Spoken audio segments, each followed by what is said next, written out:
अब तक 5-6 महीनों में जो कुछ बताया गया वो महाराज बाबा का सतमार्ग था।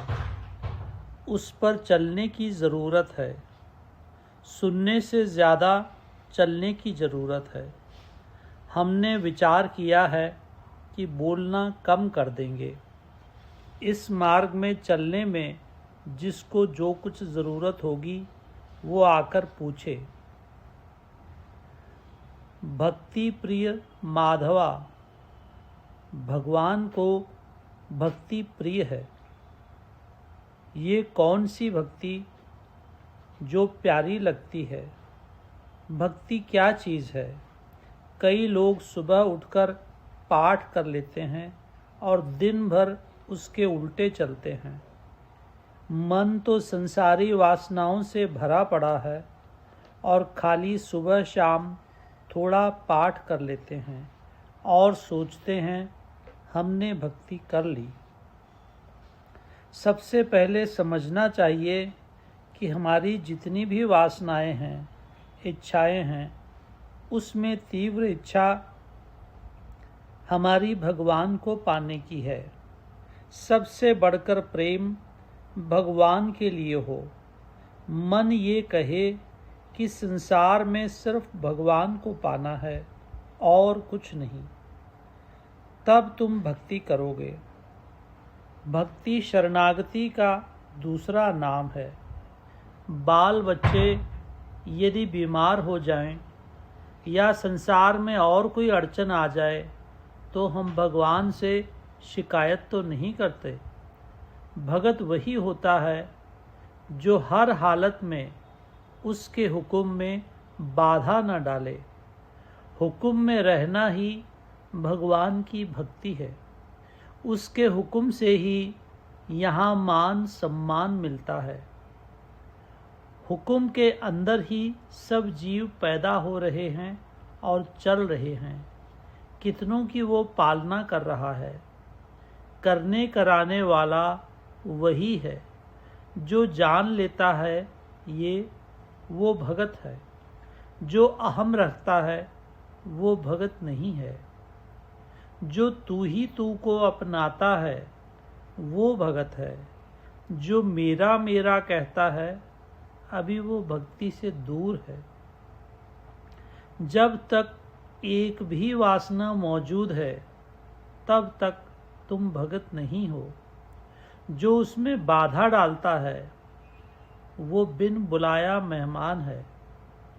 कर्म भी करने लगो तो अपना आप निकाल दो।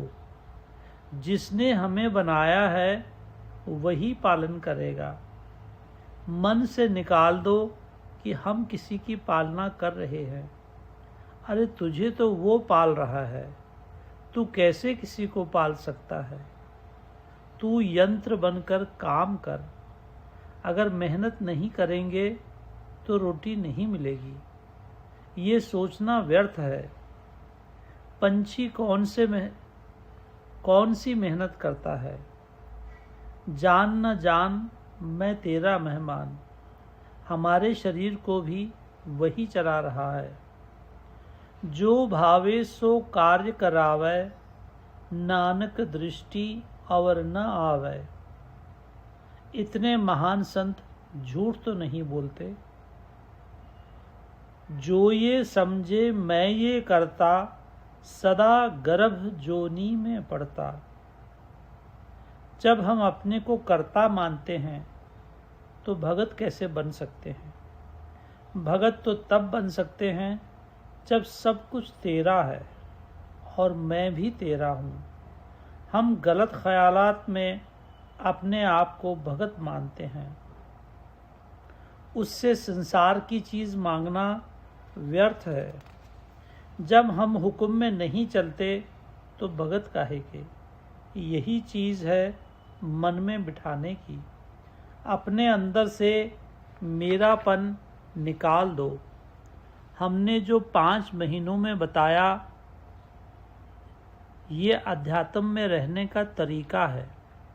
हमने पूरे जीवन का बताया कि पूरा जीवन ऐसा व्यतीत करो। सुबह से शाम तक जो कर्म करते हो वो भगवान को पाने के लिए ही होना चाहिए, दूसरे महान पुरुषों के बताए हुए मार्ग से अलग है। हमने अध्यात्म में पूरा जीवन देने के लिए कहा है। हमारा हर कदम भगवान की पूजा का फूल बनना चाहिए। खाली सुबह शाम की आरती से बात बनेगी नहीं। जो पूरी तरह चलेगा वो पार हो जाएगा। हमने अपना जीवन आध्यात्मिक बनाना चाहिए। इस पर चलना है, जीवन को ढालना है। डरने की ज़रूरत नहीं है। इसी मार्ग में सुख है। जो डरता है वो भगवान की सच्ची महिमा को जानता नहीं। काल भी आ जाए तो कौन मदद कर सकता है सिवाय उस एक के। खाली वही मदद करता है। उससे नाता जोड़ने से क्या नुकसान है। मनुष्य बुद्धि अज्ञानता के कारण समझता नहीं। कौन मदद करता है वही। उससे नाता जोड़ने से ही फायदा है। आगे भी आपका काम बना बनाया रहेगा। पूरा जीवन उनके चरणों में अर्पण कर दो। सद्गुरुनाथ महाराज की जय।